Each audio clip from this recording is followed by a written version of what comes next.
임종의 기록으로서의 시 유병근의 경우 대간문학지 사이펀의 고문이었던 유병근 시인의 추모 특집을 2021년 가을에 읽다가 관련해서 자기 그 전문지의 중요한 분이었던 분들을 이렇게 유고 특집으로 추모 특집을 하는 경우 많죠. 그런데 그의 유고시에서 아주 중요한 문학적 성취를 읽어낼 수 있었어요. 바로 그게 이 지금 발언을 하는 이유예요. 유고시라는 게 말하자면 임종의 기록이겠죠. 죽음에 앞서서 임종, 죽음을 맞이하는 그런 기록인데 자기 죽음 앞에서 공포에 질리지도 않고 당황하지 않으면서 담담하게 기록한 거. 이거 이렇게 하는 걸 본 적이 없었던 것 같아요. 이건 여간한 인격의 수양이 없었다면 불가능할 것이고 아주 놀라운 시적 성취라고 하지 않을 수 없어요. 그래서 빗속으로 유병근 시인의 유고시편을 읽으며라는 구모령 평론가의 유고시 리뷰가 첨부되어 있었어요. 그런데도 불구하고 필자가 개인적인 판단으로 하나 더 붙이고 있는 것이 유병근 시인의 유고시를 문학적으로 굉장히 강조를 꼭 해야 된다. 굉장히 중요한 강조를 꼭 해야 하는 일이라는 것을 판단을 하였고 누가 되지는 않을 거라는 판단에 있었어요. 조금 더 부연 설명을 하자면 이 죽음 앞에서 목사, 신부, 스님이 자신의 종교, 인생 전부를 부정했다는 얘기를 들은 적이 있을 거예요.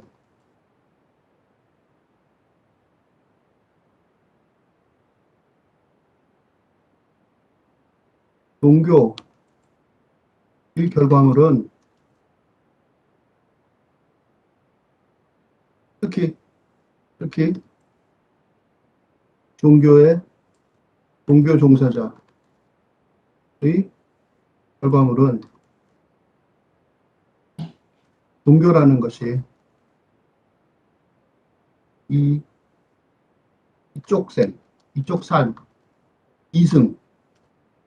이승에서 이승에 관한 이승에 관한 것이 아니라 저쪽 삶, 웃기죠? 저승에 관한 것이기 때문에 그래요.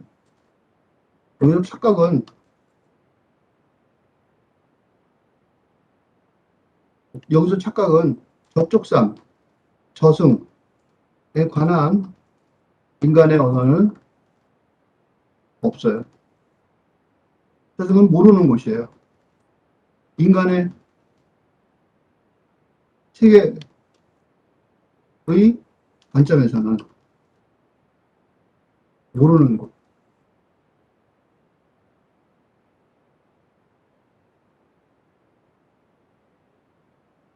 그러니까 종교 종사자들 형태는 목사, 뭐 많겠죠? 이맘 듣겠죠? 이슬람 같으면 목사, 신부, 스님 등 종교 종사자들의 삶의 형태는 최소한 죽는 순간에서야만 죽음 판단할 수 있을 것이에요. 하는 동안 무슨 아름다운 얘기를 했다고 해도 그건 다 진짜로는 알 수가 없는 거죠. 진실이라는 것도 모르겠고 깊이도 알 수가 없는 거죠. 그래서 이런 식으로 얘기를 하는 것 같아요. 죽을 때 부정을 했대더라. 소문, 그죠? 소문 같은 게 있을 수 있는 거예요. 불교를 사례를 들면 불교에 이런 얘기들이 좀 있는데 불교의 사례 들면 좌탈이라는 게 있어요. 좌탈. 앉아서 죽었다. 어, 등을 신성시하는 경우가 많아요. 신문 기사에도 나죠.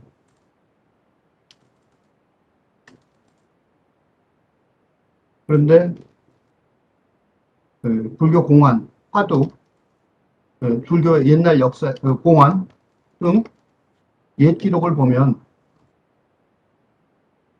가타를 우습다, 무시하는 이야기가 많아요. 그러니까 죽는 순간까지도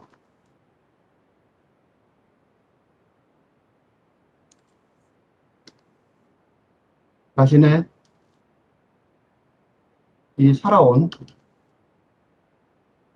삶 전체의 의미를 훼손하지 않기 위해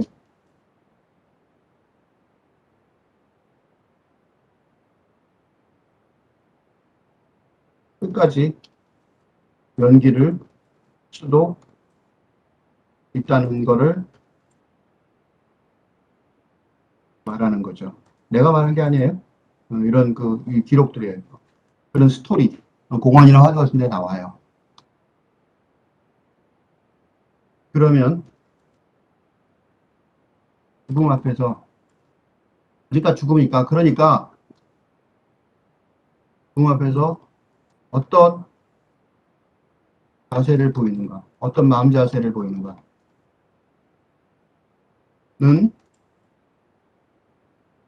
삶을 어떤 정신으로 살아갑니까?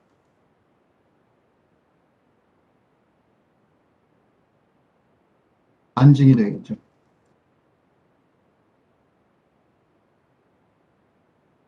이 유병근 시인은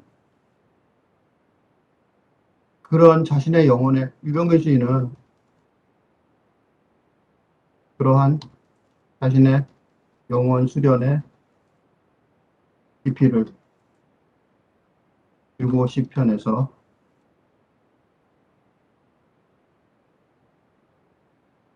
잘 드러내고 있어요. 음, 말하자면 어떤 하나의 기준점을 우리에게 제시해 주고 있다고 볼 수 있는 거죠. 말하자면 유병근 시인보다 잘 죽었느냐, 아니면 못 죽었느냐, 라고 평가할 수 있는 시금석, 잣대가 배고 있다고 판단해요. 그리고 이는 유병근 시인처럼 잘 살았는, 아니면 그보다 못 살았느냐, 라고 판단할 수 있는 기준이 마련되게 된 것이죠. 응? 이병철 회장, 삼성의 이병철 회장이 죽음에 관한 유명한 질문을 했다는, 유명한 질문을 했어요.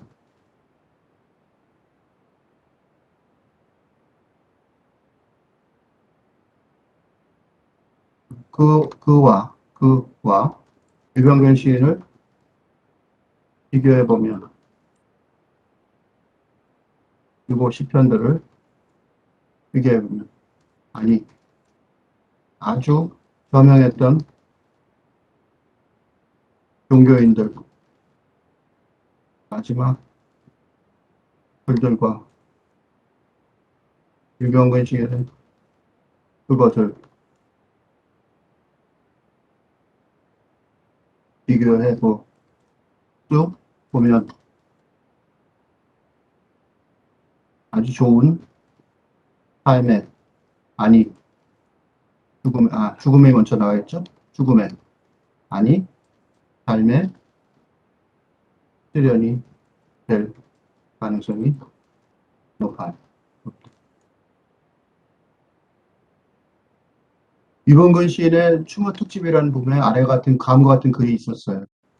문단 정치와 철저히 담쌓아온 유병근 시인께서 지난 4월 23일 영원한 문학의 여정을 떠나셨다. 시인이자 수필가로 익히 알려진 선생은 그 어떤 세속적 영광도 진지한 한편의 시보다 못하다는 지론을 갖고 계셨다. 언제나 문단의 수많은 제자들을 제자가 아닌 문학의 동료로 여겨온 유병근 시인. 그래서 그가 떠난 후 선생을 기억하며 안타까워하는 후배 제자들이 아쉬움으로 이 지배를 발휘한다. 여기서 내가 줄치고 지금 다시 강조한 이 부분은 필자가 강조한 거예요. 이런 걸 처음 읽을 때는 당연히 고인에 대해서 돌아가신 분한테 관례적인 수사법이라고 여겨지죠. 그죠? 그런데 그의 유고시를 읽으면서 얼마나 진솔하게 죽음에 임하는 임종의 기록인지 파악하고 난 뒤에 다시 읽으니까 여러 사람의 추모의 글의 증언과 무관하게 그 뒤에 여러 하나의 증언이 있었는데 그거와 무관하게 이게 얼마나 정확한 묘사인지를 알게 되었어요. 이런 식으로 여기 이렇게 말한 이런 글들을 이렇게 말하고 돌아가신 분을 소개하고 싶은 사람은 많겠지만 정확한 묘사가 되기 쉽지 않거든요. 유병근 시인이 이토록 담백한 삶을 살아냈던 거죠. 그러니까 그걸 어떻게 할 수 있냐면 입증하는 게 거꾸로 이토록 확실한 유고의 기록을 흔들림 없는 어조의 시편으로 써뒀다는 것 자체가 그런 거죠. 이걸 보고 이 사람은 정말로 그렇게 살았구나 라는 걸 알 수가 있었어요.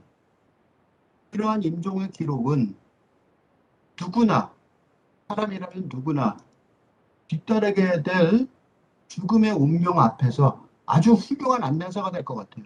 뭐 시인이나 그런 식으로 앞에서 설명을 했지만 그냥 모든 사람의 죽음의 운명 앞에서 가장 훌륭한 안내사가 될 것 같아요. 보통 우리는 칙칙하고 어두운 얘기를 잘 안 해요. 인기가 없을 것 같아서 지레짐작하는 거죠. 지금 죽음에 대한 안내서가 그래서 거의 없어요. 병에 걸려서 점점 죽어갈 때 혼자 알아서 외롭게 죽어가는 거지 누구도 이런 얘기를 훌륭하게 써준 적이 없어요. 그런데 아주 훌륭한 안내서가 여기 있어요. 시였기 때문에 가능했을지도 몰라요. 그래서 이 글을 쓰기로 마음을 먹게 된 거죠. 굉장히 중요한 일인 거죠. 독자들한테 어쩌면 이런 작업은 거의 없었던 거죠. 내가 아는 기억하는 한 없어요. 그리고 아무것도 아닌 말을 더듬거리는 발을 절름거리는 거의 비슷한 시예요. 세 편은 유사한 발정을 어느 시가 최종 퇴고작인지 몰라 세 편 모두 게재합니다. 이 출판사에서 시 전문지 측에서 이렇게 똑같은 시, 조금밖에 다른 똑같은 시도 어느 게 최종작인 최종적으로 퇴고작인지 몰라 전부 다 게재했대요. 그러니까 제대로 된 유고시 작업이 수록 작업이었겠죠. 이렇게 똑같이 비슷한 것도 그냥 다 싫어 모르겠으니까 내가 판단할 수 없고 시인이 없으니까 이제 그래서 자료 자체에 대한 신뢰도는 아주 높아요. 그래서 자료를 충분히 믿을 수가 있어요. 이제 일본건 신의 시를 읽어볼게요. 맞다와 그르다의 틈새. 넋두리. 누구는 누구를 밀어내고 벼슬자리에 앉는다. 그것이 근래의 힘의 놀이다. 감히 어쩌지도 못한 사건 사고가 한두 차례씩 일어나다 거품처럼 맥을 놓는 날이 흔하다. 이게 왜 넋두리라는 말을 쓸까요? 병에 걸린 거죠. 그것도 아주 심한 병에 걸린 거죠. 정신이 감당할 수 없는 요새 김영석 그 100짜리 훨씬 넘으신 철학자이신 김영석 교수가 아주 그 화제의 인물인데 여러 가지 의미로 그분이 그러더라고요. 90세가 넘으면 90세까지는 김영석 교수의 말이에요. 내 말이 아니고 정신이 몸을 이끌었는데 90세가 넘으니까 몸이 정신을 이끌어야 하더라. 이게 김영석 교수가 한 말이에요. 그러니까 다시 말해서 90세까지는 그래 가보자 하고 열심히 하면 움직일 수 있었다는 거죠. 90세가 넘으니까 정신을 끌어갈 수용이 없는 거죠. 억지로 몸을 일으켜야 되는 거죠. 정신을 모아버리는 거죠. 넋두리, 이런 땐 넋두리가 나오는 거죠. 그러니까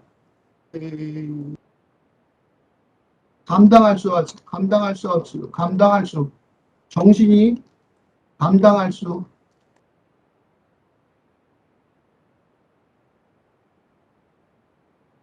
없을 만큼 아픈 상태죠. 병든 상태죠. 통제가 안 되는 상태죠. 할 수 있는 말은 그때의 말, 넋두리인 거죠. 왜 넋두리냐면 누구는 누구를 밀어내고 벼슬자리에 앉는다. 그것이 근내 힘의 놀이다. 요새도 2022년도에 대선을 한다니까 대통령이 바뀌겠죠. 그런 근래 놀이를 보고 있는 거죠. 이 세상사예요. 감히 어쩌지 못한 사건 사고가 한두 차례씩 일다 거품처럼 맥을 놓는 날이 흔하다. 감당할 수 없을 이런 세상사하고는 무관한 거죠. 세상사가 더 이상 정상적인 말로는 세상사, 정상적인 언어 체계는 정상적인 삶의 체계를 위한 것이죠. 근데 이런 누구는 누구를 밀어내고 결정이 안 된다. 그것이 근대 힘이다. 누구란 말을 정확히 어떤 대통령이 어떤 대통령으로 바뀌었다. 누가 후보다. 라고 보통 신문에 잔뜩 나오죠. 근데 무슨 누구는 누구를 밀어낸 거예요. 그러니까 지금 누가 되든지 상관이 없어질 상황이 된 거예요. 왜냐하면 거품줄을 맥을 놓는 날이 너무 흔해져 버렸기 때문에 그래요. 감히 어쩌지 못하는 사건 사고가 나한테 벌어지는 거죠. 감히 감당할 수 없을 그런 상태가 되는 거죠.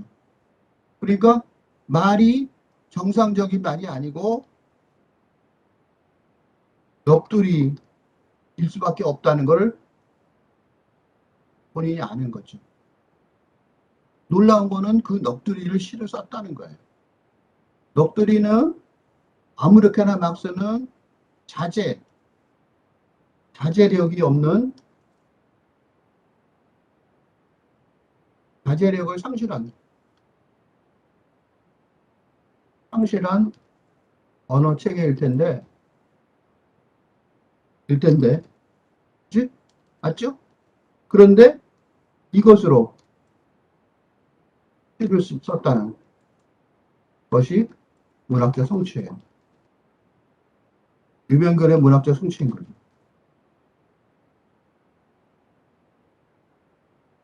왕이 죽고 왕의 아들이 꽃갈 모자 같은 모자를 쓴다.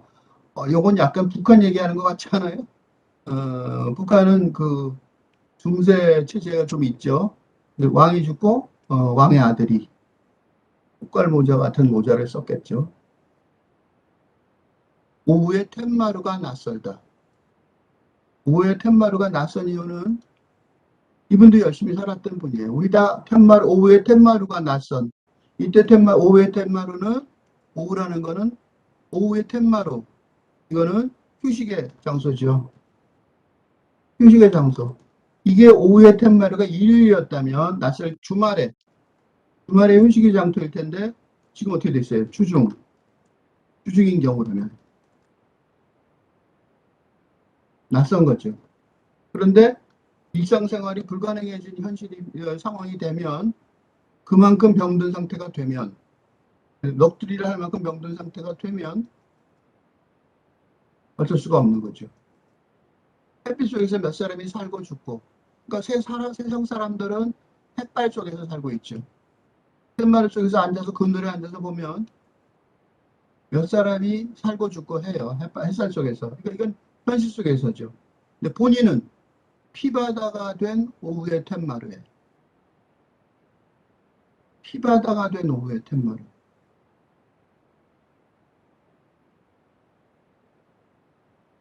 사실은 정확하게 모르겠지만 이때 피바다는 이건 사실일 가능성이 높아요. 사람이 죽을 병에 걸려서 움직여서 가기 시작할 때 피바다가 될 수 있어요. 주변이. 그러니까 피바다가 이게 놀라운 거는 만약 진짜로 그랬다면 이것을 시로 썼다는 것이에요. 동경의 마음이 저절로 들어요. 자기 삶이 아우성인데, 그죠? 나는 아우성이라는 단어를 쓰고 싶어요. 나는 이게 아우성인데, 그죠? 온통 아우성을 치고, 아우성은 단어도 아니죠. 그 아우성에, 툇마루에 누워있던 툇마루가 피바다가 돼버리는.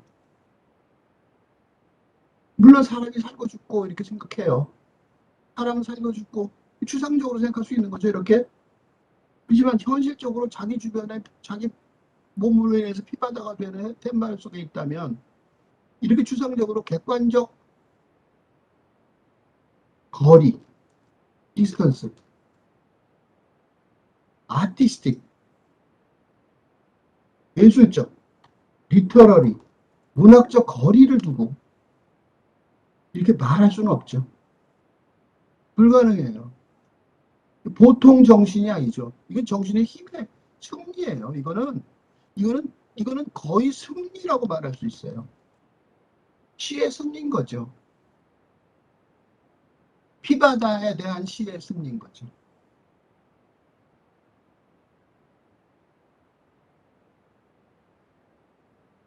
툇마루에 밀물과 썰물이 출렁인다.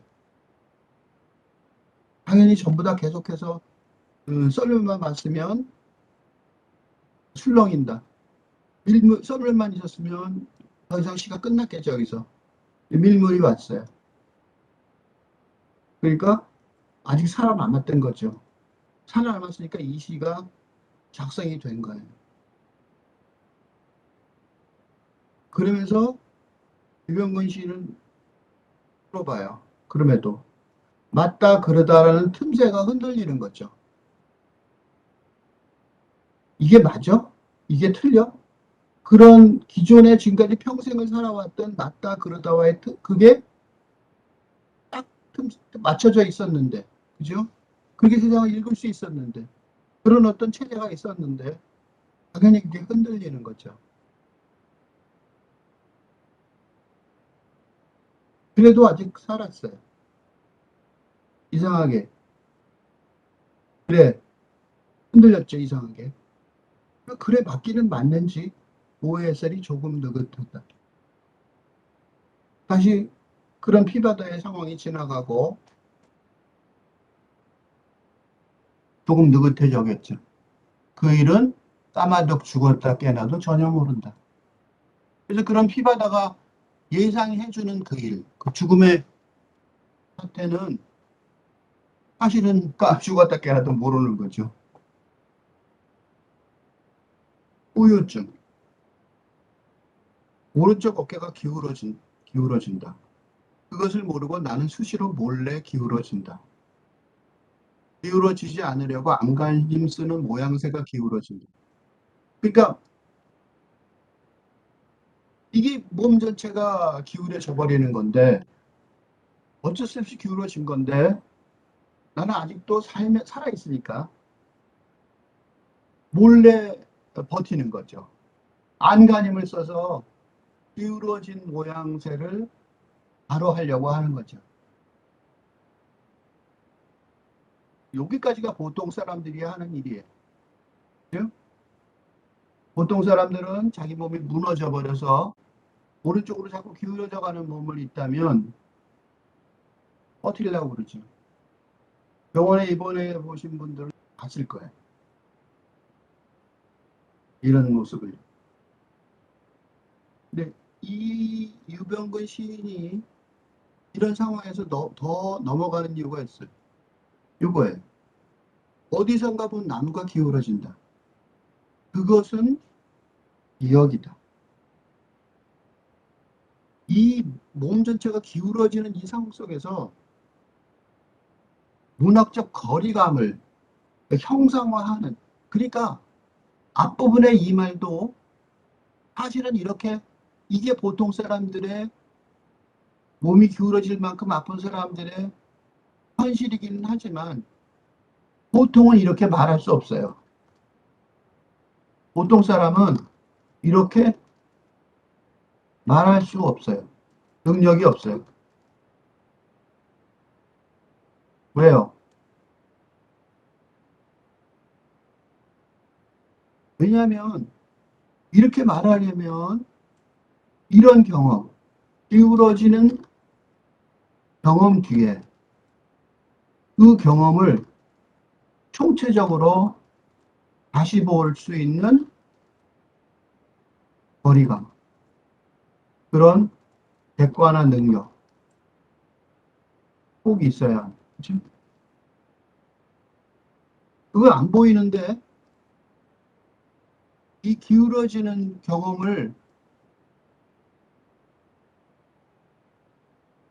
갖고 있지, 그거를 이렇게 객관의 능력이 없는데 그걸 말할 수는 없어요. 이러면 우리가 어떤 경험을 했을 때, 극적인 경험을 했을 때, 그 극적인 경험을 말할 수 있는 게 아니에요. 이러면 트라우마가 왜 트라우마냐면 말로 표현하지 못하기 때문이에요.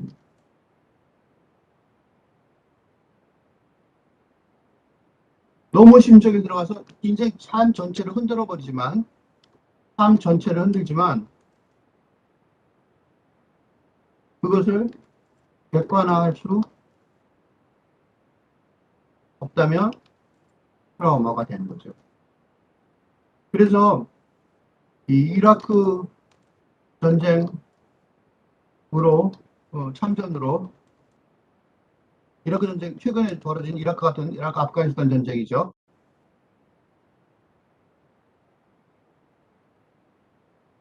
참전으로 그 PTS, 포스트 트라, 하여튼 PTSD, 이 트라우마로 겪은 사람들을 치료하는 방법 중에 하나가 뭐였냐면, 비난 PTSD의 치료법 중에 하나가 그림 그리기였어요. 놀랍게도. 효과적인 치료법 중에 하나가 그림 그리기를 시켰어요. 그림 그리기를 시켰더니 많이 치료가 됐어요. 왜 그랬을까요?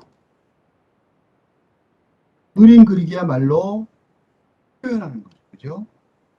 그러니까 그림으로 표현했기 때문에 그림으로, 어? 하는 것만으로도 극적인 치료 효과가 있었다. 보통 사람들은 그래요. 이게 말로 된다면 완전 치료가 되는 거겠죠. 그죠? 그러니까 이병균 시인이 이렇게 말한 거, 여러분이 겪었던 어떤 사건, 사고, 그런 거 한번 생각해 보세요. 이게 묘사가 됩니까? 보통은 이렇게 말할 능력이 없어요. 이게 보통 큰 정신의 힘이 아니에요. 정신의 힘이죠. 영혼의 힘이죠. 근데 왜 그렇게 했는지 또 그 근거를 설명해요. 의 근거를 제시해요. 어디선가 본 나무가 기울어진 걸 본 거예요. 그건 뭐예요? 기억이에요. 이건 그냥 단순한 기억이 아니라 시적 상상력에 의해 제시된 기억이에요. 힘이 있죠. 이런 나무들도 다 기울어진다는 거죠. 일상적인 용어로 말하면 누구나 다 기울어지는 거예요. 그 오래 천년 산다는 나무도 기울어지거든요. 그건 기억이죠. 그런 기억을 그때도 그 나무가 안간힘을 쓰는 기억을 한참 보다가 지나간 적이 있어요. 내가 지금 그러는 거죠. 그러니까 섭리인 거죠. 섭리. 이게 나무처럼 섭리를 따라 무능하다. 이런 자세가 있었기 때문에 이렇게 보게 됐다는 걸 깨달은 거예요. 어깨가 저절로 기울어질 만큼 힘든 삶이, 힘든 상황이에요. 근데 이렇게 생각하고 있어요. 그리고 세상이라는 것이 섭리죠, 섭리. 세상이라고 하는 것이 기울어지는 거죠. 그죠? 섭리. 근데 사람들은 뭐라고 하냐면, 바로 서지 못하는 나를 이렇게 저렇게 힘을 쓰라고 하죠. 나는 알죠. 절대로 바로 서지 못할 거라는 거를. 기어이 힘을 쓰지 못하는 나를 발끝을 감아하는 움직이라고 그러죠. 나는 어떻게 해요? 기어이 기울어지고야 말죠. 기울어지고 싶은 게 아니라. 그러니까 이제 사람들한테 말할 게 없죠. 기울어지며 사는 것이라고 구름 틈에 아득한 하늘이라 보는 거죠. 그러니까 지금 이 시를 쓰면서 유범근 시인은 이 시를 쓰면서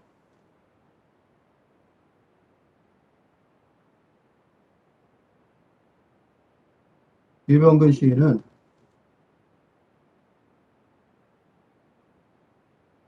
누구에게 말을 건다고 생각하지 않았어요. 아마 기대하지도 않은 것 같아요. 유범근 시인은 시에게 말을 했어요. 그 시는 바로 구름 틈에 아득한 하늘이죠. 그러니까 시라고 내가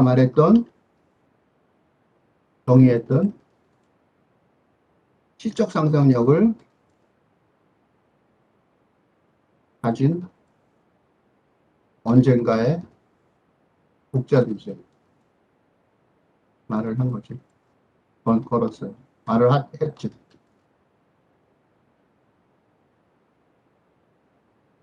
물집. 그것에 대해서 나는 말을 아낀다. 물집이 났어요, 몸에. 근데 그 물집에 대해서 말을 안 해요. 말을 아껴요. 아끼고 사는 것이 사는 길이라고 말을 할까 말까 하지 않는다. 말을 아끼고 사는 것이 그 수밖에 없다. 물집 난 것 정도 말을 할 수는 없는 거죠. 지금 그 정도 사태가 아닌 거죠. 상황이 물집이 났다. 그런 걸 말을 할 상황이 있어요. 언제냐면 몸이 다 멀쩡할 때.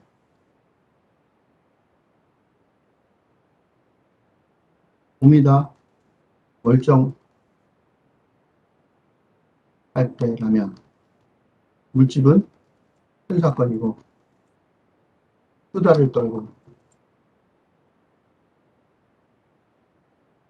말을 많이 하게 되는 일이죠. 그런데 지금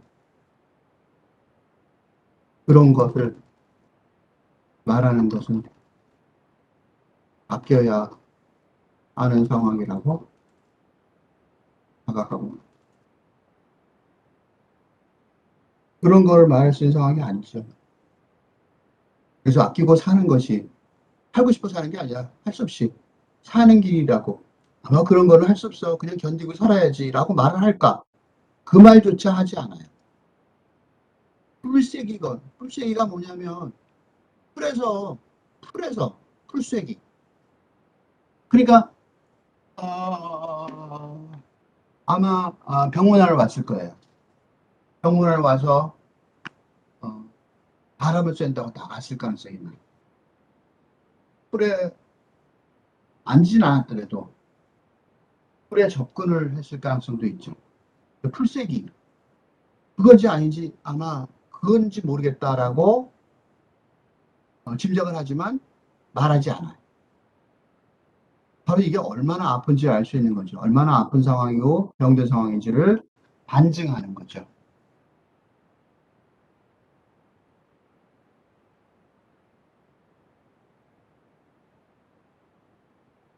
앓으며 사는 것이 세상이라고 주저앉는다.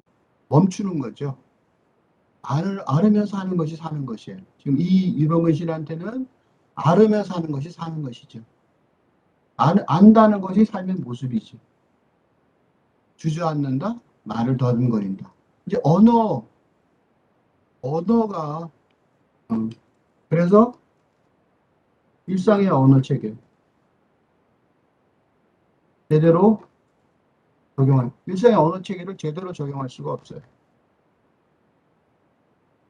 그래서 말을 더듬거릴 수밖에 없는 거죠.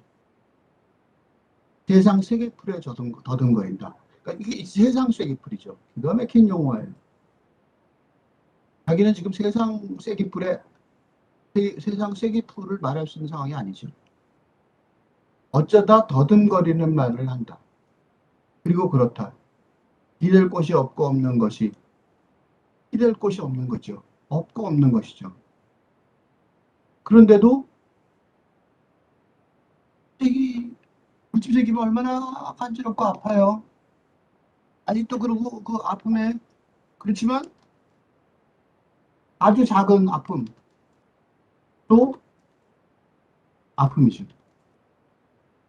그러니까 기댈 곳이 없는 걸 알아요. 기댈 곳이 없고 없는 것이죠. 그렇지만 없는 것을 기웃거리는 거죠. 어처구니가 없죠. 하지만 그냥 그래요. 어처구니가 없죠. 물집? 어처구니가 없죠. 그걸 말을 해요? 그래요. 그렇다고 아니다가 맞장구를 치는 거죠. 그것이 어색해요. 그치? 어쩌다 어색하지 않은 맞장구도 가끔 있을 수 있지만 어색해요. 근데 이 어색하지 않은 맞장구, 그 아픔을 다 받아들인 맞장구가 있긴 있겠죠. 그죠? 가끔은 그런 걸, 그러니까 어쩌다 어색하지 않은 맞장구를 유명근 씨는 봤어요. 만났어요. 그러니까 이 말을, 이런 시를 쓴 거예요. 그 무엇을 잡고 꽃발 모자 쓰고 한바탕 놀고 싶다. 그 무엇을 잡고 꽃발 모자 쓰고 한바탕 놀고 싶다. 그거를 본 거예요. 그걸 뭐라고 할지 모르겠지만 죽음의 그림자, 죽음의 예고, 아니면 죽음 앞에서는 삶의 진실? 하지만 한바탕 놀이죠. 그거는. 근데 진짜로 한바탕 놀았어요. 그게 다음 시인 것 같아요. 햇빛 알갱이. 그리자 없는 햇빛 아래 가서 팔 벌리고 선다. 그림자 없는 햇빛, 따뜻한 날이 시원한 날인지 모르죠. 팔 벌리고 서요. 한자복을 입고. 팔을 벌린 그림자 하나 나를 따라와 있다. 그림자가 따라왔죠. 햇빛의 그림자인지 내 그림자인지 모르는 나는 팔을 내린다. 그게 나무 햇빛의 그림자인지 그 햇빛 아래 딱 써보니까 그림자가 밑에 있어요. 팔 벌린 그림자가. 햇빛의 그림자가인지 내 그림자인지 잘 모르겠죠. 내렸어요. 그 그림자도 덩달아 팔을 내렸어요. 그 그림자를 끌고 나무 곁에 섰어요. 지금 나무가 내려놓은 그림자 곁에 나는 내 그림자를 나란히 세우는 거죠. 나무 그림자와 내 그림자가 서로 하나 되는 듯 둘이 되기도 한다. 겹칠 수도 있고 나무 그림자하고 떨어질 수도 있겠죠. 그림자가 없는 햇빛은 나무 그림자와 내 그림자 사이를 한참 오가다가 졸음에 빠진 것 같다. 오후 2시인지 3시인지 미처 모르는 나무 그늘의 바람 속에서 이제 더워서 바람 속에 들어간 거죠. 이건 원래 떨어져 있는 것 같은데 내 생각에는 원래는 원본은 이랬는데 보통 잘 이거는 쓸 때 필기 때문에 이렇게 되는 것 같기도 해요. 어쨌든 한동안 졸은 듯하다. 목록 졸려온 상태죠. 2시, 3시이고 힘드니까 그렇죠. 힘드니까. 이거 굉장히 큰 노력을 했어요. 졸음을 두고 지만 버티는 거죠. 나는 나무 그림자에서 나온다. 나를 따라 나오는 그림자가 있다. 졸음에 빠져있던 햇빛이 그림자도 함께 챙기고 가라고 나를 하이는 것 같다. 길가에 선 나무는 제 그림자 하나씩 거리면서, 그러니까 이러고 나왔어요. 이런 경험을 했는데, 그리고 나와서 이제 일상생활을 본 거예요. 여기까지가 인식이에요. 길가에 산 나무 그림자는 제 그림자를 하나씩 그리고 서 있고, 달리는 자동차는 달리는 그림자를 달고 가요. 이건 현실 묘사죠. 이런 그림자가 보여요. 왜 그랬냐면, 내가 그림자를 갖고 한바탕 놀이를 했기 때문에 그래요. 이때 이 그림자는 그냥 단순한 그림자가 아니죠. 그러니까 이 그림자는 햇빛의 그림자인 거죠. 아니, 죽음의 그림자인 거죠. 그래서 햇빛의 그림자라고 말한 거예요. 햇빛의 그림자인지 내 그림자인지 모르게 되는 상황인 거죠, 나는. 그러니까 지금 이게 앞에서 말했던 그 무엇과 꽃갈모자 쓰고 한바탕 노는 지금 상면이에요. 죽음의 예감, 죽음의 그림자, 또는 죽음에 아직 살아남아 있는 삶의 그림자이기도 하죠. 햇빛은 그랬어요. 아직 너 그림자가 아직 있죠. 그림자가 있는 거는 육체가 있는 거고 아직 살아 있는 거죠. 졸음에 빠져 있더라도 거기서 나오자 보니까 그림자가 하나 챙기고 할 수 없이 나오는 걸 보이는 거예요. 그러다 보니까 생명을 가진 모든 삶의 세계 속의 모든 존재들은 존재이기 때문에 존재의 존재성을 가지고 있기 때문에 그림자를 달고 속도에 관계없이 달리고 서 있고 그림자를 하나씩 거느리고 있는 거죠. 햇빛이 눈부시다. 눈부신 그림자는 햇빛이 비은 햇빛의 알갱이라고 말한 것 같아요. 눈부신 그림자. 그 햇빛의 그림자는 눈부신 그림자예요. 햇빛이 비는 햇빛의 알갱이인 것 같아요. 그러니까 아주 명명한 햇빛, 눈부신 그림자, 햇빛의 알갱이라는 그림자. 그것도 그 무엇의 이름일 거예요. 그러니까 이게 한바탕 놀고 싶다가 된 이유가 있죠. 가장 삶의 절정인 상징의 햇빛. 그것이 그 무엇의 상징이 된 거죠. 그 한바탕 놀이, 죽음과 죽음의 유희죠. 죽음의 무도회. 이렇게 지금 이런 상황은 아직 삶의 그 어떤 그죠? 넋두리에서 안 떨어져 있죠. 조금씩 아니지만 악다구니를 벗어나서 요령부득이의 소용돌이 속으로 낙서. 낙서 아닌 낙서를 벽에 그리고 맨바닥에 그리고 발바닥으로 뭉갠다. 아까 피바다 장면이 생각이 나죠. 낙서가 아닌 낙서죠, 그거는. 이것도 현실 묘사일 거예요. 피바다처럼. 이런 현실 묘사. 이제 진짜로 이제 죽음이 몸을 감싸 안는 거죠. 그래서 온몸으로 죽음을 표현하게 된 거죠. 그러니까 이런 장난은 말이 아니죠. 말로 설명할 수가 없죠. 뭐라고 말로 설명해요? 그러니까 말이 아닌 말을 한 거죠. 낙서 아닌 낙서라고 말한 거죠. 지금 내가 이 유병근 시인이 장난으로 한 말이 아니에요. 날이 춥고 갑자기 흐리다. 그래, 그렇다. 이건 현실일지 모르지만 하지만 날이 왜 갑자기 추웠겠어요? 그래, 그렇다. 그렇죠? 그러니까 이거는 현실적으로 날이 흐리고 그렇겠지만 춥다. 이거는 이병근 시인이 느낀 거겠죠. 그죠? 한여름일 수도 있어요. 한여름에 추울 수도 있죠. 그리고 그 뜻이 아닌 세리머니. 이게 무슨 소리냐면 세리머니, 세리머니. 의식이죠. 그죠? 세레머니. 의식이란 말이에요. 의식. 의식, 세리머니.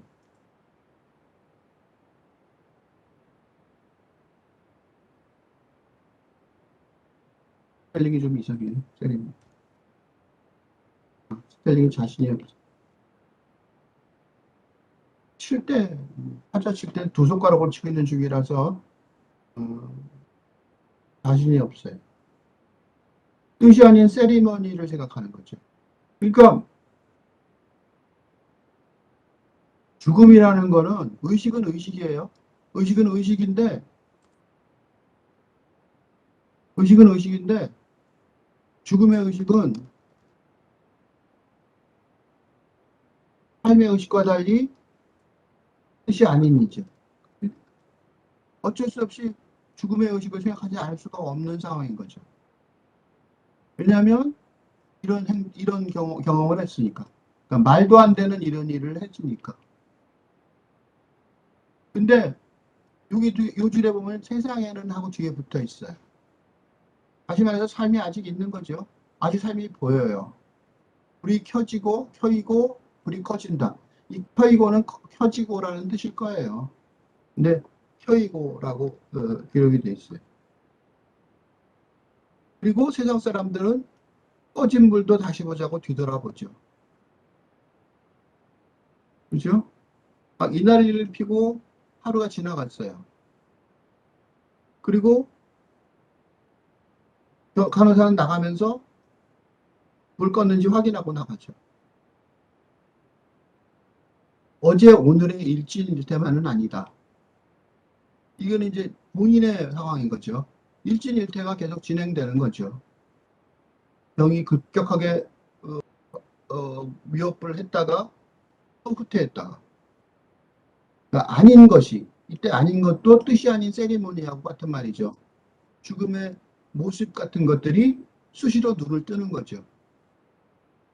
무엇이 거듭 흔들리고 춥다. 아까 그 아픈 건 춥다라고 그랬죠. 이때 추운 거는 그냥 추운 게 아니에요. 무언가 존재의 근원이, 존재성의 근원이 계속 거듭 흔들린다. 계속 흔들린다. 그런 상황인 거죠.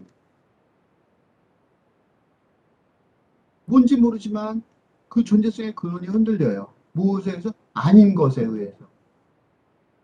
존재를 부인하는 것이죠. 나의 존재 자체를 부인하는 것. 그 아는 것이 계속해서 수시로 눈을 떠서 흔들어 버리는 거죠. 근데 이게 시가 된 이유는, 이게 기록이 아니고 시가 된 이유는 요거예요. 흔들리는 것은 흔들리는 것으로 그냥 그렇다. 이 상황에서도 유병근 씨는 놀라운 인식의 힘을 가지고 있어요. 흔들리는 것. 그거를 공포에 질려서, 이 존재성의 근원이 흔들려서 너무 힘들어요 하고 공포에 질리지 않고 눈 똑바로 뜨고. 그죠? 그냥 그렇다. 흔들리는 것을 흔들리는 것으로 그냥 그렇게 보고 있는 거죠. 응? 객관적으로. 객관적으로라는 말도 좀 웃겨요. 여기서는 주관객관 따질 거 없죠. 그러니까 as it is. 있는 그대로. 보고 기록하고 이게 놀라운 거죠. 존재성 전체가 흔들리는 상황이 될 거예요. 우리도 그렇겠죠. 이건 남 얘기가 아니죠. 여기 썼잖아요. 날이 지고 등짝 여기저기가 오슬오슬 춥다. 급사를 하지 않는 한 우리 모두 날이 지고 등짝 여기저기가 오슬오슬 춥다는 경험을 하지 않고 죽을 일은 없어요. 단지 우리가 흔들리는 것은 흔들리는 것으로 그냥 그렇다라고 말할 수 있는 힘을 가질지는 의심스러워요. 그래서 유병근 시인이 기준이에요. 어떤 기준이냐? 이런 식으로 낙산인 낙서를 벽에 그리고 맨바닥에 그리고 발바닥으로 그리고 이런 말도 안 되는 장난 같은 엄청난 일을 겪고 난 다음에 그 다음에 이렇게 말할 수 있다는 거. 이게 보통 힘은 아닌 거죠. 박다군이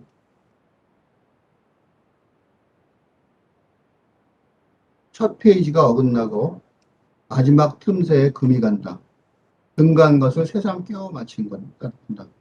그러니까 계속 어긋나는 거죠. 이제는 더 이상 어떻게 볼 수가 없이 금이 간 거예요. 금 간 거 안 맞춰져요.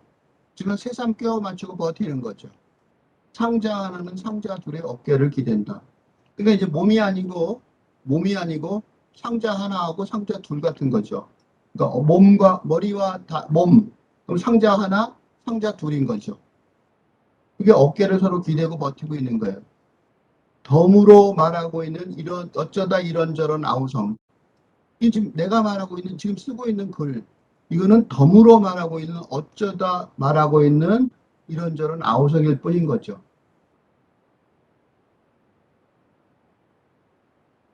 근데 현실에 아니고 덤으로 말하고 있는 거죠. 어찌어찌 꾸물거리다 세상에 어긋나고 지금 무릎 여기저기 바람이 샌다. 모르는 것이 모르는 것의 멱살을 끌어당긴다. 모르는 것. 이건 죽음일지 모르죠. 뭐라고 말할 수 없어요. 모르죠. 그죠? 아니, 모르는 거예요. 그게 지금 내가 모르는 것, 모르겠는 것. 이건 내 지금 현재 육체예요. 그죠? 이것도 모르겠죠. 그냥 상자 하나가 상자 둘의 어깨를 기대고 있는 것 같은 그런 몸이에요. 그래서 멱살을 끌어당기는 것까지는 알겠어요. 이제. 그런 터무니없는 놀이 애 같아요. 근데 뭐 그대로 현실적으로 이 얼마나 제대로 그냥 힘없는 손으로 씻었을 테니까 그죠? 이런 터무니없는 놀이죠. 그죠? 모르는 것이 모르는 거를 이게 터무니없는 놀이죠. 이 언어는 그렇게 생각하냐 하나는 알고 하나는 모르고 개념은 있다고 생각하고 이러고 언어로 말하잖아요. 근데 여기서 모르는 육체를 모르는 죽음 같은 뭔가 모르는 것이 끌어다당기는 거예요. 터무니없는 놀이죠. 이거 뭐라 그러겠어요? 터무니없는 놀이겠죠. 처음 아닌 처음 같은 운을 뗀다. 처음은 아닌 거인 것 같아요. 사실은 이게 놀라운 얘기예요. 처음 아닌 처음 같은 운을 뗀다. 죽음이 처음이 아니라는 걸 아는 거죠. 죽음은 처음이 아니에요. 있었어요. 쭉 있었다는 거죠.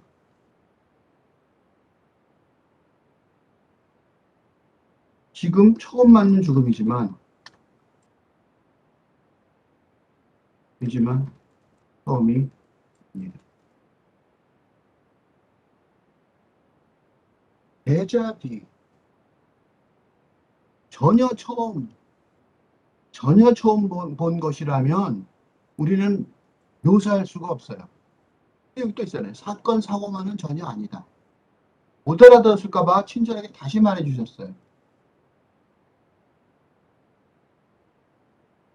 알고 있으니까 말할 수 있다는 거예요. 즉, 경험했으니까. 데자비 같은 거예요. 그러니까 이게 데자비가 되는 이유가 뭐냐면 이분이 이래서 놀라운 거예요. 내가 맨 앞에서 종교인들 얘기하는 이유도 이거예요. 종교인들이 죽음을 얘기한다고 죽음을 잘 죽는다 라고 말할 수 있는 거는 바로 이 지점이에요. 우리는 별로 신경 안 쓰고 살지만 종교인들은 솔직히 평생 얘기하고 살지 않았어요? 당연히 안다고 말해야 되는 거 아닐까? 그죠? 처음이 사건, 사고로 받아들이진 않아야 되지 않을까? 그런 생각이 들잖아요. 죽음 앞에서 죽음을 부인하고 자기 종교를 부인하는 그런 종교인에 대해서 얘기를 하면서 우리가 다소간의 실망감을 느끼는 이유가 그런 거죠. 알고 있지 않았을까? 그렇게 믿었던 거 아닐까? 우리가? 근데 모른다고 얘기하면 어떡하지? 그런 실망감 때문에 우리가 그런 얘기들을 서로 소문을 사실은 모르죠, 아무도. 교환하는 거예요. 그럴 수도 있는 사람이 있지 않을까? 뭐 그런 거죠. 말할 수 없는 것이 말할 수 있는 것을 울며 겨자 먹기로 다루고 있다. 나는 말할 수 없는 존재죠. 알 수가 없어요. 근데 말할 수 있을 것 같은 거예요. 그거를 다루고 싶진 않았어요. 울며 겨자 먹기로 다루는 거죠. 울며 겨자 먹기. 긴 말이죠. 울며 겨자 먹는 거예요. 그게 다를 수밖에 없는 거죠. 악다구니가 되지 않을 수가 없는 거죠. 제대로 된 언어가 아니라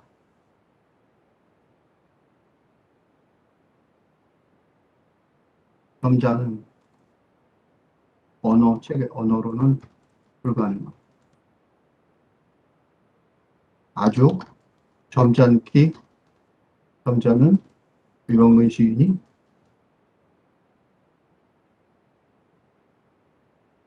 악다구니가 되는 거죠. 그러니까 우리는 악다구니 정도가 아니죠. 응? 우리는 악다구니가 아니에요. 우리는 정말로 우리는 솔직히 악다구니라고 말할 수도 없을 인간의 언어로 표현하기 힘든 그런 짓을 할지 몰라요. 유병근 시인이 점잖게 겸손하게 악다구니라고 말했지만 우리가 그 입장에서 생각해 볼 때 그럼 우리는 뭐라고 말해야 될지 잘 모르겠어요. 틈새. 하필이면 나는 없고 그렇다. 그렇다는 기별도 그렇다. 그렇다는 것이 넉넉하다. 없는 사실 말고 또 다른 사실이 그렇다. 해가 기울고 어둠이 기웃거린다. 이런 나부랭이도 무엇이 되는지 그 무엇이 요령부득이다. 아득한 요령부득이 내 근심이다. 소용돌이다. 나는 기어이 어쩌다라는 의미 되었다. 초일의 달이 구름을 비켜가며 뜰까 말까 소용돌이 치고 있다. 나는 나를 소용돌이 친다. 여기 중요한 말이 이거예요. 기어이 어쩌다라는 이름이 되었다.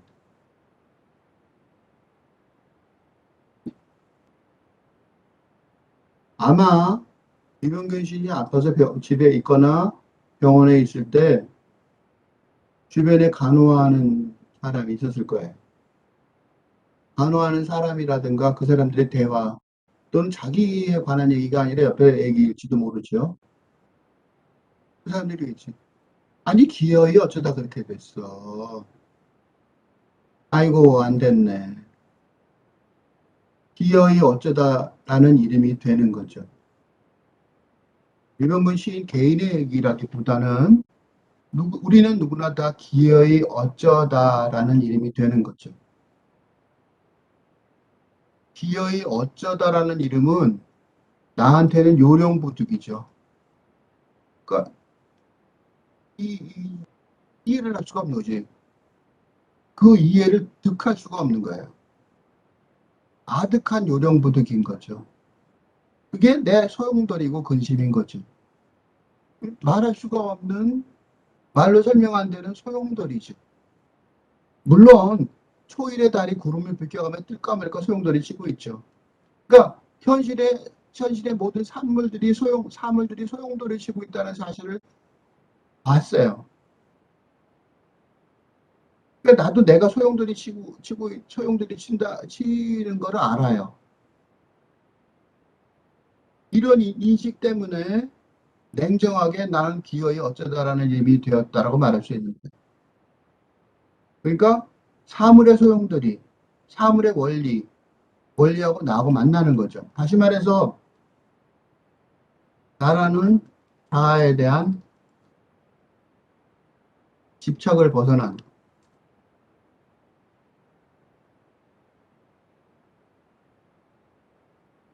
불교식으로 말하면 아공, 아공의 위치에서 아공의 위치가 돼 있는 거죠. 그런 차원이면 사물과 동격에서 같은 차원에서 만나고 있고 소엘의 달이 구름을 비껴가며 뜰까 말까 소용돌이 치고 있는 것처럼 나도 소용돌이를 치는 거죠. 이게 유병근 시인의 힘이에요. 그러니까 하필이면 나는 없고, 그지? 하필이면, 그죠? 그러니까 일상어예요. 일상어에서 누가 사람들이 말하는 거예요. 그걸, 그지? 하필이면 나는 없고 그렇다. 그렇다는 기별도 그렇다. 그렇다는 것이 근데 넉넉해요.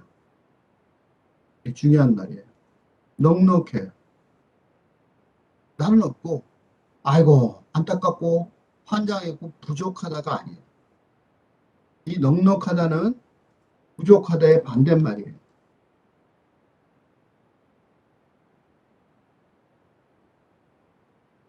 없는 게 넉넉해요. 나는 없고, 아공이죠.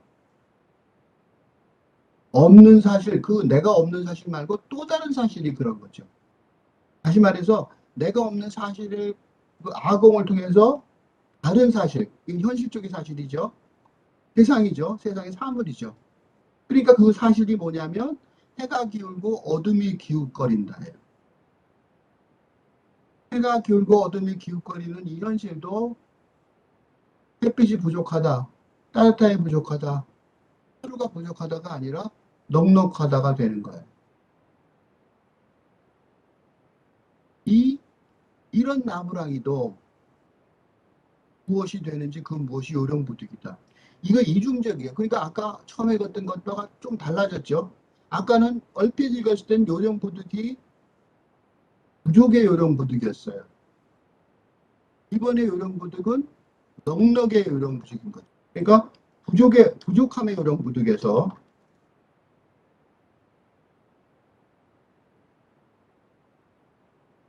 넉넉함의 요령부득이 되고 있어요.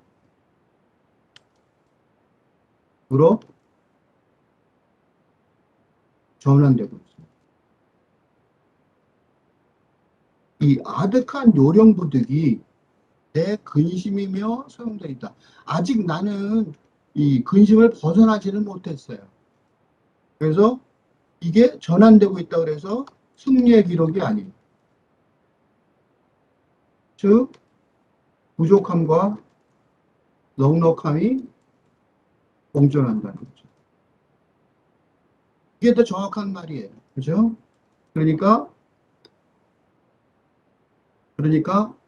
내 근심이며 소용돌이다라고 말할 수 있는 거죠.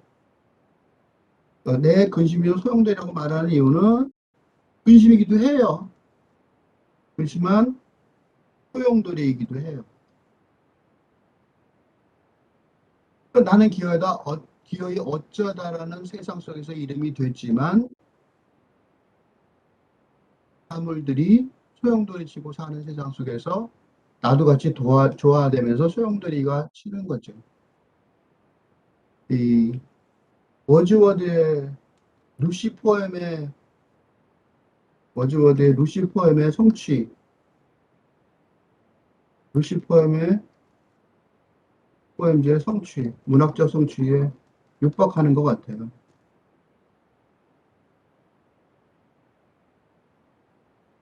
긴 얘기라서 자세히 설명하기는 어렵지만 뛰어난 문학적, 그러니까 내가 돌이 돼서 같이 돌아다니는 거지 구름이 돼서 같이 놀라운 아름다움이 있어요. 여러분 이렇게 소용돌이 속에서 나부랭이가 돼버리면서 흩날리는 거죠, 바람에. 그런 요령부득이한 삶을 살면서 삶과 죽음의 틈새 속에서 맴돌면서 이런 성취를 할 수 있을까요? 아니, 요즈보다 나은 것 같아요. 왜냐하면 워즈워드는 자신이 아닌 루시의 죽음을 노래했거든요.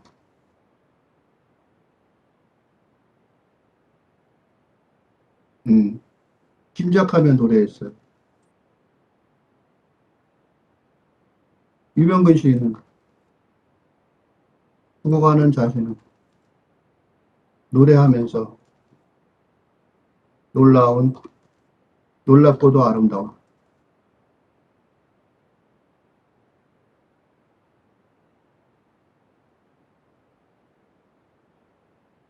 음? 성취를.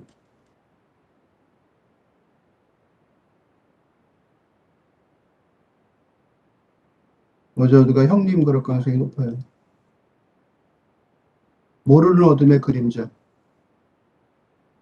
이 진짜 본격적으로 오는 거죠. 별 하나. 어둠 속에서 어둠이 눈을 뜬다. 그게 아닌 것은 아닌 것끼리 어둠을 벗어나지 못한다. 이제 어둠 속에서 눈을 뜨는 거는 이제 어둠인 거죠. 우리가 밤중에 자다가 아직 살아있었다면 어둠 속에 눈을 뜨면 어떻게 뜰까요? 그게 공포가 돼요. 어둠 속에서 삶이 눈을 뜬다면 공포해지는. 어둠을 벗어나려고 불을 켜기도 하죠. 그런데 어둠 속에서 어둠이 눈을 뜬다는 상황이 되면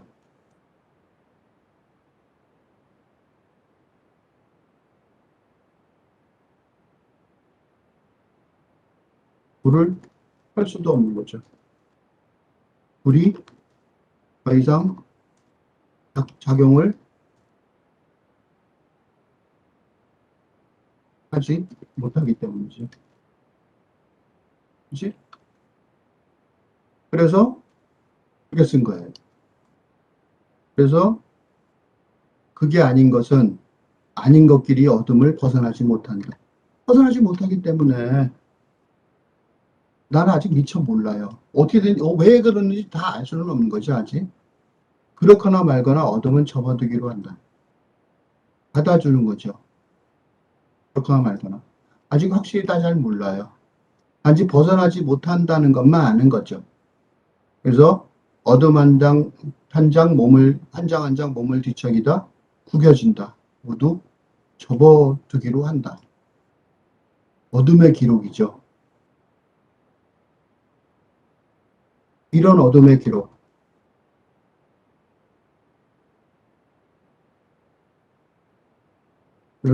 만나기 쉽지 않다. 본 적이 문학사에서 이런 어둠의 수호자? 아니죠. 수호자는 아니죠. 옹호하지는 않는 것 같아요. 관찰자. 만난 적이, 만났던 적이 있던가? 의문하게 됩니다. 있었던가요?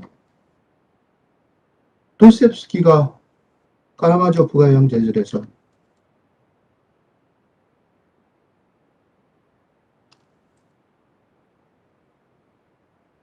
어, 보여주었던 백치에서 자신이 어? 자신의 사형 직전 경험을 말하면서 얼핏 어둠을 만났던 것처럼 이야기하고 백치 무의식인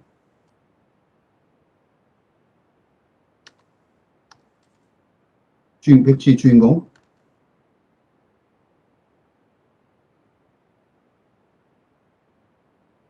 루시켄의 삶에 대한 순수성이 바로 그 어둠의 힘에서 나온 것처럼 말하지만 바로 이 그러한 어둠과 같이 이불처럼 뒹굴었던 것은 아닙니다.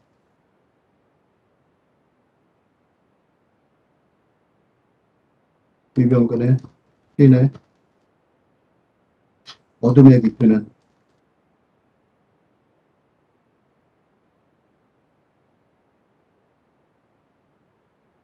내가 좋아하는 김수영의 죽음의 깊이. 김수영이 시를 평가하는 가장 중요한 잣대로 언급했던 바로 그 죽음의 깊이의 모델이라고 여겨집니다. 이거보다 더한 모델은 없는 것 같아요. 어쨌든 모르는 것은 모르는 대로 그냥 두기로 한다.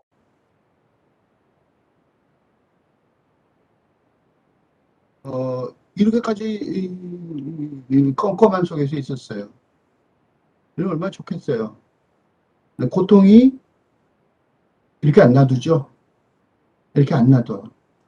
어떻게 하냐면 그래서 모르는 것이 아는 것이 기어 모르는 어둠이 몸으로 바뀌는 거죠. 왜 바뀌냐면 몸을 악착같이 알려주는 거죠. 몸의 존재를 악착같이 알려주는 것은 고통이죠. 그치?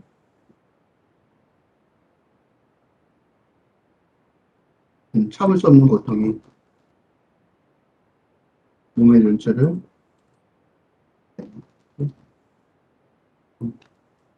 참을 수 없는 고통이 몸의 존재를 알리는 거죠. 예? 참을 수 없는 고통이 몸의 존재를 알리니까 악착같이 알았어도 봤어도 그렇게 편안하게 둘 수가 없는 거죠. 그냥 넘어가기로 한다. 어떻게든 버틸려고 그래요. 근데 마치 잊지 못한 어둠의 실뿌리가 구겨지죠. 다 그 어둠을 만날 수가 없는 거죠. 여기에는 인생관이 있을 수가 없어요. 이건 인생관의 세상이 아니에요. 인생관 하는 얘기잖아요. 삶의 관점, 그죠? 인간의 삶의 관점. 이게 지금 이게 여기서 무슨 상관이 있어요? 망가지고 구겨지는 것이 어둠의 통증이다. 이게 바로 아까 말한 그거예요. 그러니까 뭐가 좀 받는 것 같은데 없어진 거예요. 별 하나 뜨다 사라진다. 고통스러워서 어쩔 수 없이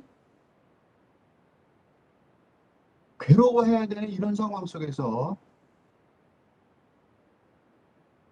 유병건 시인은 별 하나를 봐요. 이 별은 유병건 시인의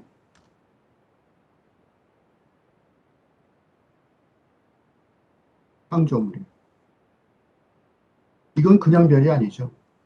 놀라운 별이죠. 나도 어둠 속에서 어둠이 눈을 뜨는 상황이 됐을 때 유병근 씨처럼 별 하나가 아무리 지더라도 금방 뜨다가 사라지더라도 그런 별을 봤으면 좋겠어요. 얼마나 그렇다면 그 끔찍한 어둠 속에서 그 끔찍한 고통 속에서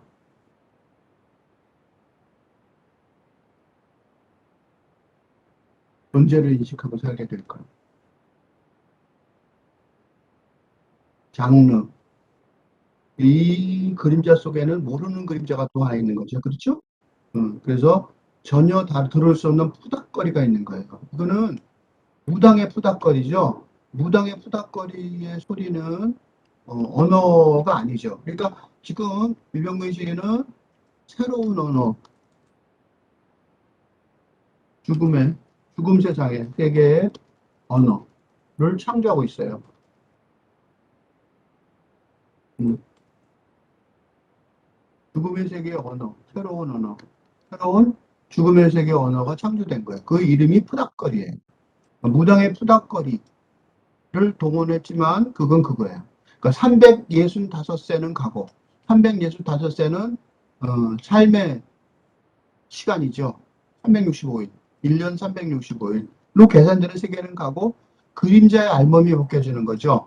그림자의 알몸이 벗겨지는 이유는 푸닥거리를 만들었기 때문에 새로운 죽음 세계의 언어가 있기 때문에 그림자의 알몸을 하는 거죠. 문제는 그 알몸 속에 무엇이 구겨지는 거죠. 그러니까 알몸 속에 있는 그 그림자 알몸 속에 있는 뭔가를 정확하게 볼 수는 없어요. 근데 껍데기 속이죠. 껍데기 속이라는 그 알맹이는 지금 없죠. 근데 놀라운 게 그 지금 없는 그 껍데기 속의 알맹이 속에서 바람을 발견한다는 거예요. 이 놀라운 게 후닥거리, 바람, 인간 세계의 말이 아니에요. 그래서 장르라고 그랬어요. 장르. 전혀 새로운 장르가 나오고 있는 거죠, 지금. 그래서 이 그림자 속에는 모르는 그림자가 하나 또 있다. 놀라운 선언이에요. 그 그림자, 그 그림자만 봐도 우리는 공포에 떠는데 그 그림자를 똑바로 쳐다보고 끊임없이 고통을 겪으면서 모르는 그림자가 또 하나 있고 그 그림자는 하나의 장르로 표현할 수 있다는 거죠. 그 장르의 언어는 푸닥거리고 그거는 그냥 단순한 그 1차원적인 푸닥거리 발언이 아니라 어, 어떤 세계, 어떤 하나의 세계, 바람 부는 세계가 있다. 그걸 창조한 거죠. 창조한 걸까요? 묘사한 걸까요? 모르겠어요. 내가 알 수는 없죠. 아무도 기다려하지 않던 두라마리 속에서 여기 바람은 바람만이 바람 아니라 한다. 라고 말하고 있어요. 그러니까 이 바람은 현실의 바람이 아니에요. 현실의 바람만 바람이 아니라는 것을 알려주고 있는 거죠. 흔들리지 않으려는 바람은 이거는 흔들리지 않는 바람이에요. 바람은 보통 흔들려요. 근데 이 바람은 흔들리지 않으려는 바람이에요. 현실 바람적으로 두어 번 딸꾹질을 해서 우리가 보였어요. 그러니까 두서러번한 딸꾹질 속에서 유병근 시인이 본 거죠. 그러니까 유병근 시인은 딸꾹질을 바람의 딸꾹질을 본 거예요. 이 바람의 딸꾹질, 그죠? 이 바람의 딸꾹질이 구체적인 증거예요. 새로운 장르의 증거죠. 구체적인 장르의 증거인 거죠. 그죠?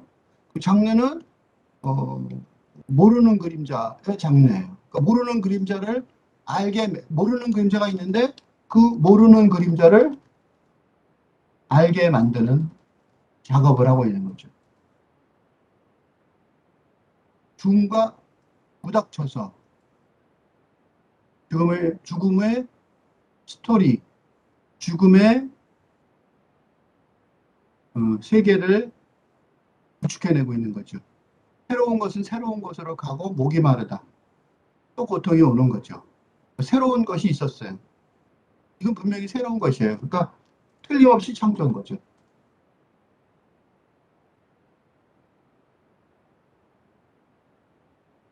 무엇의 창조인지는 모르죠. 그죠? 틀림없이 창조한 거예요. 무엇인지는 모르지만. 어? 새로운 것은 새로운 것으로 가고 새로운 것이 있었어요. 그렇지만 고통스럽고 목이 마르고 힘들어 하나지니까 새로운 것이지만 가버렸겠죠. 그렇지만 창조인 거는 어떻게 할 수가 없는 거예요. 그렇다고 아니다.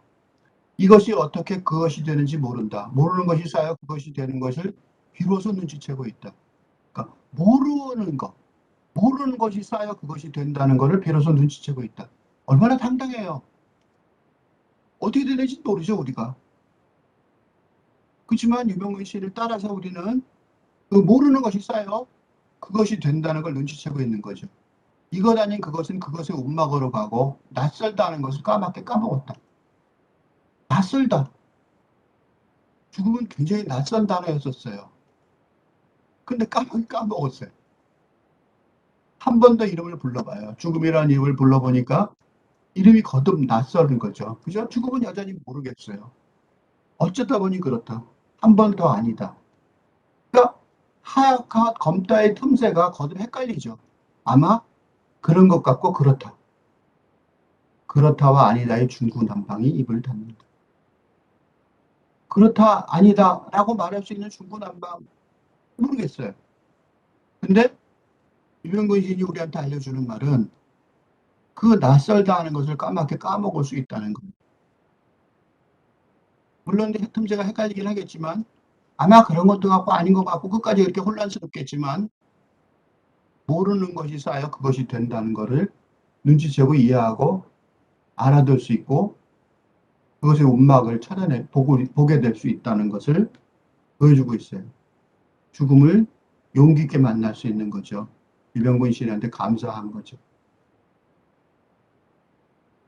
이제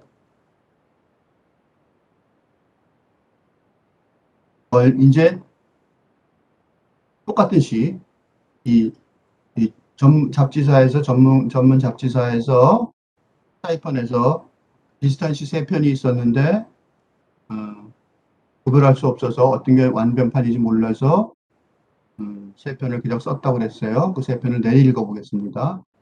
발을 절름거리는 멀리 있는 것과 가까이 있는 것의 푸닥거리는 떠오르지 않는다. 그렇다 치고 귀 기울여도 허공은 허공일 뿐 소매 끝을 지나간다. 어쩌다 말 아닌 멀미가 난다. 먼 멀미와 가까운 멀미를 비공식적으로 생각할 뿐 푸닥거리 아닌 것은 무엇이 되나. 나는 그 무엇의 밑창을 본다. 푸닥거리가 되지 못한 캄캄한 바다가 숨을 고르고 있다. 그러니까 지금 이민이 푸닥거리가 아닌 것, 그런 언어로도 표현할 수 없는 것들인 거죠. 푸닥거리가 되지 못한 캄캄한 바다, 그걸 보기 시작한 거죠. 그 무엇의 밑창이죠, 그건.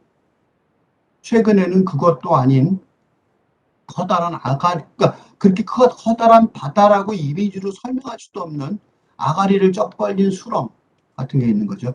그렇거나 말거나 발을 절름거리는 세상. 그렇다 치자 어쩌다고 나는 이러고 있다. 말을 더듬거리면 멀리 있는 것과 가까이 있는 것의 푸닥거리. 그 푸닥거리라는 거는 말이 두 개가 있으니까 혼란스러워서 푸닥거리가 있는 거죠. 그게 이미 떠오르지 않는 거예요. 그런 언어의 세계 자체에 넘어간 거예요. 그건 그렇다 치고 귀 기울여도 빈 것은 빈 것인 뿐 소매 끝이 춥다. 어쩌다 말 아닌 멀미, 말을 넘어선 멀미죠. 이거는 가까운 멀미도 있고 멀은 멀미도 있어요. 먼 멀미는 죽음이란 이름에 가깝고 가까운 멀미는 지금 육체적인 멀미죠. 그거를 비공식적으로 생각하지 않을 뿐 후닥거리가 아닌 것, 후닥거리가 되지 못한 것은 무엇이 되나? 그건 모르겠어요. 그 무엇의 바닥을 보는 거죠. 그 후닥거리가 되지 못한 캄캄한 바다죠. 최근에는 그것도 아닌 커다란 아가리를 쫙 벌린 수렁이 있다. 그렇거나 말거나 말을 더듬거리는 한판 승부죠. 모르겠어요. 그렇다 치자 덩달아 더듬거리고 있다. 아무것도 아닌 멀리 있는 것과 가까이 있는 것의 푸닥거리는 생각나지 않는다. 그렇다 치고 귀 기울여도 푸닥거리는 푸닥거리일 뿐 소매 끝에 지나간다. 그것은 그렇다고 치고 지금 말하자면 멀미가 지나간다. 먼 멀미와 가까운 멀리를 곰삭은 생각으로 생각할 뿐 푸닥거리가 아닌 것은 무엇이 되나. 기본적으로 말하자면 푸닥거리는 푸닥거리일 뿐 생각나지 않는다. 이런 것도 무엇이 되리라고 무엇의 밑바닥을 본다. 캄캄한 바다가 있다. 최근에는 그것도 아닌 아가리를 벌린 수렁이 지나간다. 그렇다고 치자 아무것도 떠올리지 않는 세상 하나 기웃거립니다. 왜 이렇게 세 편을 썼을까요? 이렇게 저렇게 이렇게 저렇게 말해봐야 안 된다는 거죠. 한편으로 정돈하게 말할 수 없다는 거예요. 세 편 일부러 쓴 거.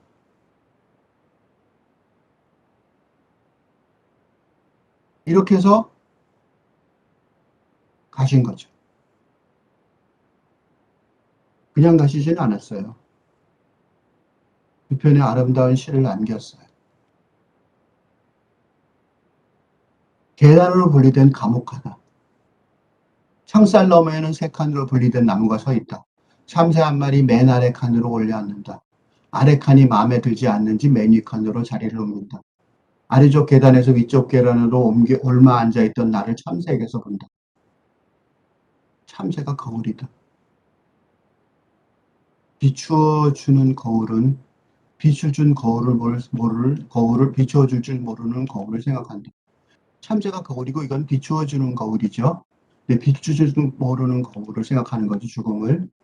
나뭇가지에 앉은 참새와 나뭇가지를 스치고 지나가는 바람의 날갯짓을 생각한다. 나뭇가지에 앉아있는 참새는 비추어진 거울에 비추지만 나뭇가지를 스치고 지나는 바람의 날갯짓은 비출 줄 모르는 거울에 비춰지겠죠. 그렇죠?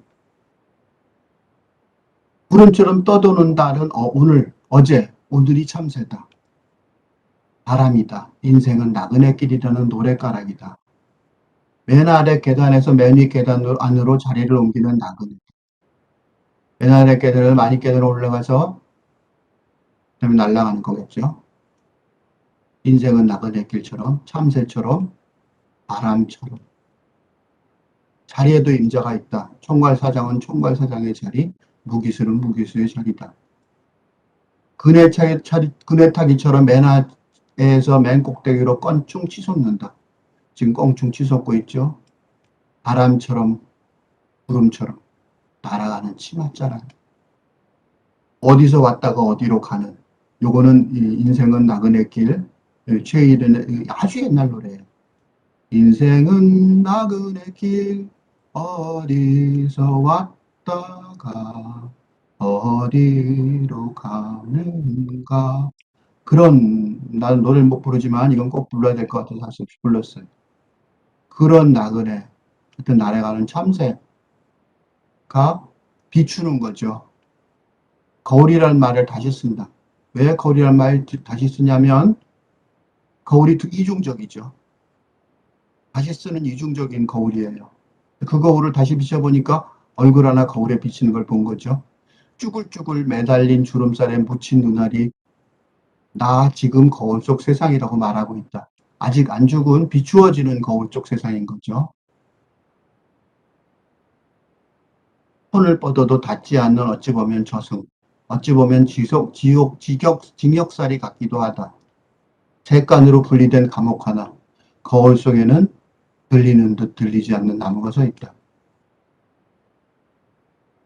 유명근 시인이 만들어놓은 시세계, 이 아름다운 임종의 시편들, 너무나도 아름다운 임종의 시편들은 거울 속에 세워놓은 세 칸으로 분리된 나무, 그 세 칸으로 분리된 나무, 우리가 밑에 칸에서 삼새처럼 밑에 칸에서 훌쩍 날아 윗칸으로 올라갔다가 훌쩍 날아가 버릴, 바람처럼 날아가 버릴 나그네처럼 살던 인생을 어디로 갔다 어디로 가는지 모르는 그런 나무, 그런 나무를 하나 만들어 놓고 가신 거죠. 우리는 그 나무를 보면서 어떻게 살아야 되고 또 어떻게 죽어야 될지 문자 그대로 유병건 신한테 배우는 거죠. 마지막 시, 흘립. 바람이 몸 흔드는 기척이 있다. 어쩌다 그렇지 무엇은 아니다. 아무것도 아닌 막막한 날이 헤프게 지나간다. 꿈은 아니다. 틈새가 어김없이 벌어진다. 아는 듯이 모르는 것이 어제처럼 몸을 흔든다. 오늘은 어제 아닌 몸을 흔든다. 알 수 없는 바람이 세상을 기웃거리는 소리 듣는다. 지금 또 그렇다. 어제 아닌 오늘이 지나가는 소리로 듣는다. 아는 듯 모르는 것을 그냥 말한다. 옳거니 그르거니 그렇다. 홀가분하다. 홀가분한 것이 뚜껑을 밀어버리느니. 정말 아름다워요. 그건 그렇고 나를 밀어올리는 낌새도 있다. 허공이 나를 받아 더 먼 허공으로 바람띠고 이 세상의 것은 이 세상의 더부살이다. 왈가닥 패거리하는 바람 불어 거센 날이라고 점찍는다. 뒤에 균등을 모르고 지금 막말을 한다. 무엇인지 막연한 것을 모르고 가볍게 어제처럼 흔들린다. 우리에게 보여주는 마지막 작별 인사죠. 성우처럼 하늘로 날아간 유병근 시인이죠. 이 시는 김수영의 풀에 육박하는 아름다움이 있어요. 김수영이 말한 풀은 세상 속에서 흔들리는 풀이었지만 유병근 시인이 말해준 풀잎은 홀가분하게 삶의 뚜껑을 밀어 올리고 그와 더불어 같이 나를 밀어 올리는 낌새를 받아 허공으로 날아가는 먼 허공으로 바람 띄우는 모습을 말하는 거죠. 이 아름다움에 힘입어 우리 후배들도 간편하게 죽을 수 있을 것 같아요.